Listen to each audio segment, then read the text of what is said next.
Hey guys, Tom Barclay here at Tottenham Hotspur's training ground. Just done Ange Postecoglou's press conference, teeing up, let's be honest, the biggest game of the season against Liverpool tomorrow in the Carabao Cup. Quite a lot of topics to get through today. I'm just doing the open section here of the press conference, going through the top lines from it. Obviously the transfer window closed on Monday. Mathys Tel coming through the door. Radu Draguzin's injury, unfortunately.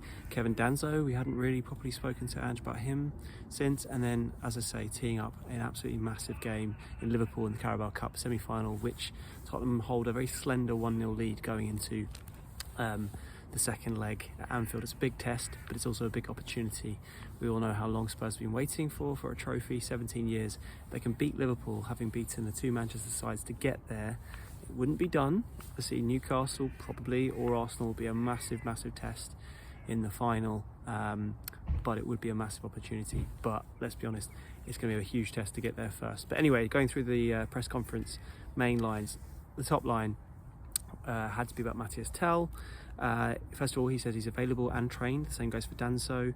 There's been a lot of talk about the fact that obviously Danso appeared to turn down Tottenham initially, or he did turn down Tottenham initially when that £50 million permanent move was first on the cards, and then it obviously all got resurrected on deadline day, a loan with an option to sign him. But a lot of it was put down to what the suggestion was that Ange's conversation with Tel was huge to turning it all around, having a long conversation about how he expected to use him, how he saw him fitting in.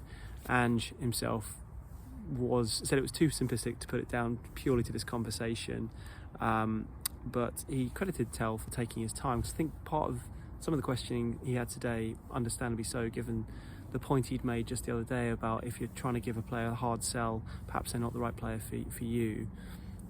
That felt like a fitting question to ask about when it came to Tel, given he'd turned them down originally. But Ange felt like, in fairness to Tel, he was taking his next move so seriously. He was very much thinking about taking his time over what he wanted to do next and making sure it was completely right for him. That's the way Ange put it, and said that the conversation they had was purely about football, and he is 100%, that's a quote from Ange, convinced that Tel wants to be here, kind of referring back to the question I just put to, suggested that maybe there are question marks about how much he actually wants to be here, given he turned them down originally. But Postecoglou is in no doubt that Tel, having spoken to him, having got him over the line in this loan deal, is 100% convinced that Tel wants to be here, wants to make an impact. He feels like he'll really fit into the way Ange wants to play, and he said that Tel feels like he's a player that he can get to the top, and the fact that he's chosen Tottenham is a vindication of everything the club are doing under Postecoglou. He was also asked specifically about whether he wants to play centre forward and where he's going to fit in, given that there's a lot of suggestions that the priority for leaving Bayern Munich was to get game time, but the fact that he wants to be a central striker has been the suggestion. Ange basically said, well, first of all, he made a quip about Archie Gray and how he wanted to be a central midfielder, and look how that's worked out. But he did say essentially that he sees him having the ability to play in all three positions across the attacking line. So we'll wait to see how he fits in on that front. But he definitely he seemed really excited, to be honest, Postecoglou, today about the capture of Tel, and that he felt like he's going to get plenty of game time here.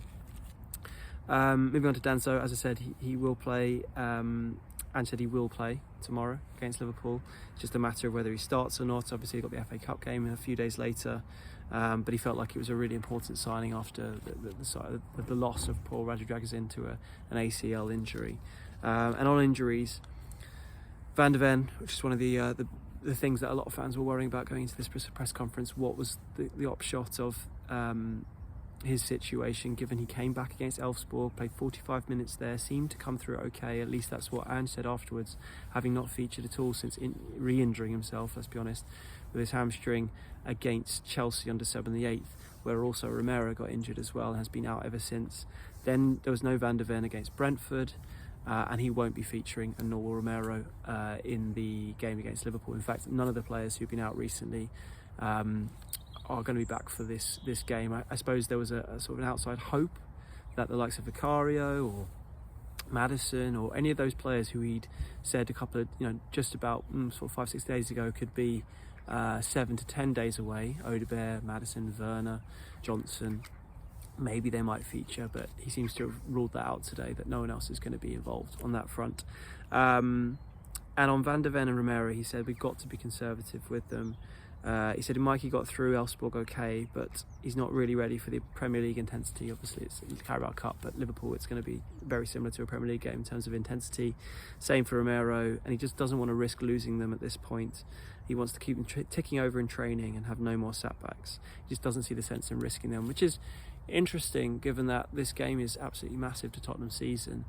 And you do get the sense that if, Ange really felt like he was, I don't know if he I don't think he'd ever, even if it was a game where, his job was on the line, he put a player through risk a player's fitness. But regardless of that, which seems to have sort of waned away recently, the sort of question marks over his job, given the results recently and how he has been back to a certain extent in the transfer window, there is just a massive possibility and opportunity here against Liverpool.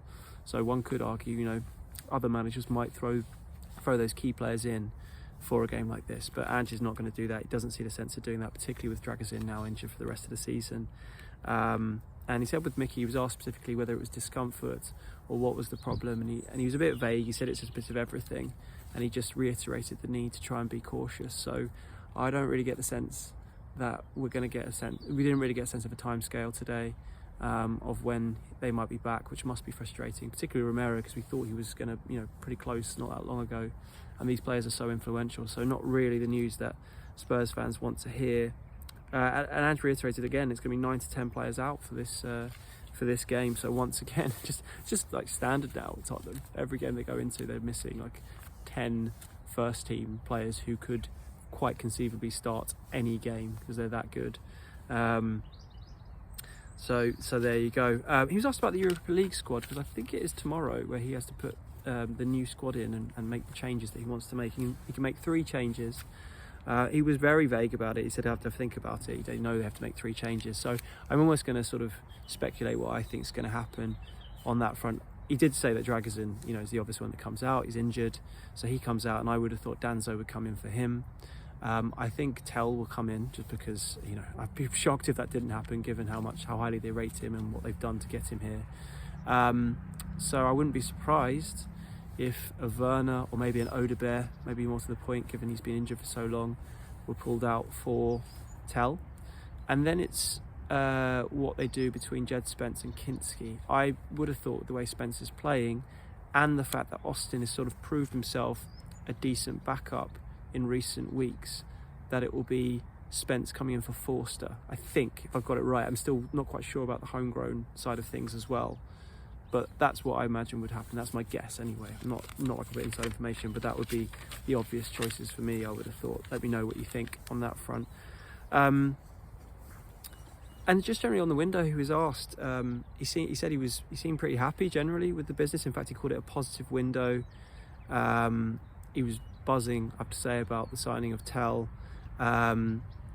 He was asked whether, particularly in the light of the defensive issues with Van de Ven and Romero, I think it's fair to say, some fans will be questioning why they haven't managed to bring another senior centre-back in during this time. The fact that they were trying to get one in shows that they were thinking about it and trying to make it happen, with Axel Disasi, and there were various other names sort of touted around, but nothing came of it. And he sort of said, well, I didn't really think it was definitely necessary that they needed one. He reiterated, I think today, and it has done throughout the window, it's about picking the right people, not just a warm body effectively. And he also said that he was pretty happy with the 3 that he got, and he thought 3 was almost the maximum of players you were going to look for in January, and how difficult January is. And he said he felt backed. One of the questions I put to him is, why couldn't some of these signings been made earlier? Obviously Kinski came through the door pretty quickly, but why couldn't have Tel or Danso been done earlier?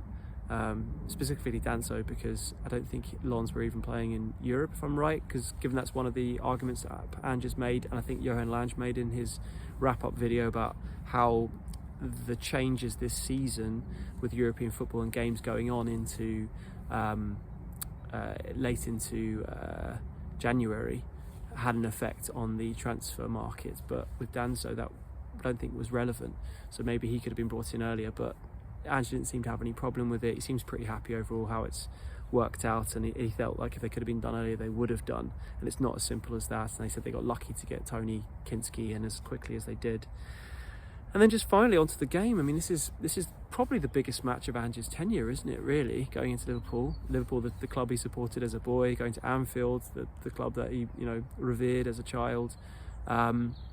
Absolutely massive game, which can be truly transformative in my mind to this season, which has been in the league. It's been a hellish season in the league, but as he's reiterated, there's always been that opportunity with the cups and in Europe. And to be honest, even if they lose to Liverpool and go out, which I think most people would expect given Liverpool's imperious form this season, there's still obviously the opportunity of the FA Cup, but specifically I think the Europa League's a real one to watch. The more the players come back, and hopefully they can keep them fit. You always say hopefully, because yes, players come back, but it always seems to be one comes back and another one goes out this season with Tottenham. But I feel there's a big opportunity there. So, but right now, the nearest one right now is the League Cup. Yes, it's Liverpool, but look, they beat both Manchester clubs on the way to get into this point. And we know with Spurs, when it's clicking with Postecoglou, they can beat anyone and they can score against anyone, which I think is going to be really crucial tomorrow given that 1-goal lead. I just can't see Liverpool not scoring. I struggle to see them not scoring more than one, but if Spurs can get a couple themselves, and they are very capable of that, then they have a chance. I still think personally, having watched enough Tottenham and having watched Liverpool this season a few times when they've played Spurs, obviously two very different games, in that 6-3 and that 1-0 victory. Liverpool are a really, really good team, with a very fit team in particular, in terms of consistent, the same players. They've got the best player in the division and arguably the world in Salah on form right now, the best centre-back in Van Dijk, got some excellent players and a brilliant manager. So it is going to be an uphill battle, and I'd still fancy Liverpool, but there is definitely an opportunity there for Tottenham. And Ange said, you've got to embrace it. He said he talked about like if anything changes going into a big game like this, and he pointed to the fact that obviously this game could go to extra time and could be penalties, and that does make that does change the sort of preparation a little bit on that front, and you may see his substitutions in the second half reflected by that fact, and of if it feels like the game's going to go the distance. But the fundamentals won't change, and obviously his approach won't change on that front.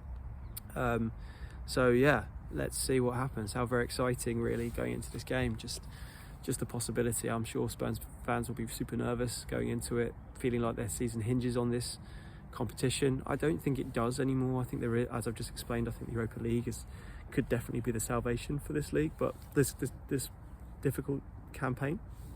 But there is a huge opportunity. Cannot be stated enough.